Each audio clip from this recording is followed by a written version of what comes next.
Time flies when you're having fun. This common saying captures a nearly universal human experience. We've all felt the strange elasticity of time. Hours can vanish in a joyful rush. Minutes can crawl by when we're stuck in boredom. How can time, a seemingly objective measure, feel so subjective? Our brains, it turns out, are not simply passive clocks. They are active interpreters of time.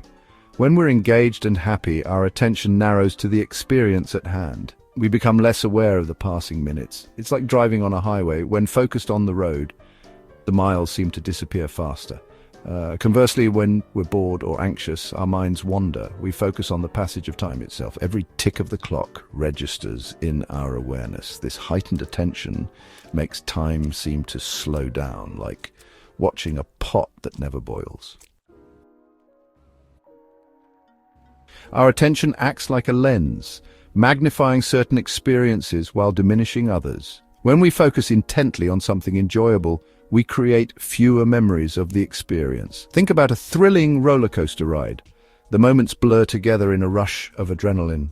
Because we have fewer distinct memories to mark the passage of time, it feels like the experience ends too soon. Conversely, unfamiliar or unpleasant situations demand more attention.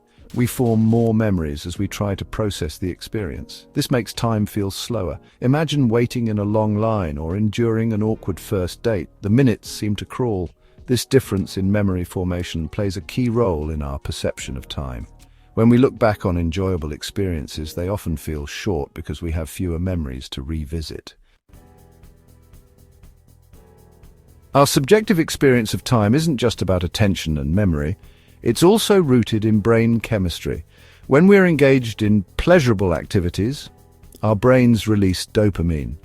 This neurotransmitter, associated with reward and motivation, affects the activity of our brain's internal clock. Dopamine appears to speed up our internal clock, making time feel compressed. This explains why time seems to fly when we're engaged in activities that trigger dopamine release, like playing games, listening to music, or spending time with loved ones. Conversely, when we're bored or anxious, our brains release cortisol, the stress hormone. Cortisol seems to slow down our internal clock, making time feel stretched out. This explains the agonizingly slow passage of time when we're facing stressful situations. While fun is often associated with a rapid passage of time, other emotions can also warp our temporal experience. Fear, for instance, can create a sense of time slowing down.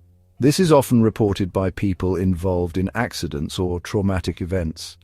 The brain, flooded with adrenaline, switches into survival mode, encoding every detail of the experience. States of deep focus, like meditation or flow state, can also distort time perception. In these states, our sense of self dissolves as we become fully absorbed in the present moment. Time may seem to disappear entirely, stretching out infinitely, or collapsing into a single point. These diverse experiences highlight the complex interplay of psychology, neurochemistry, and cognitive states in shaping our subjective experience of time.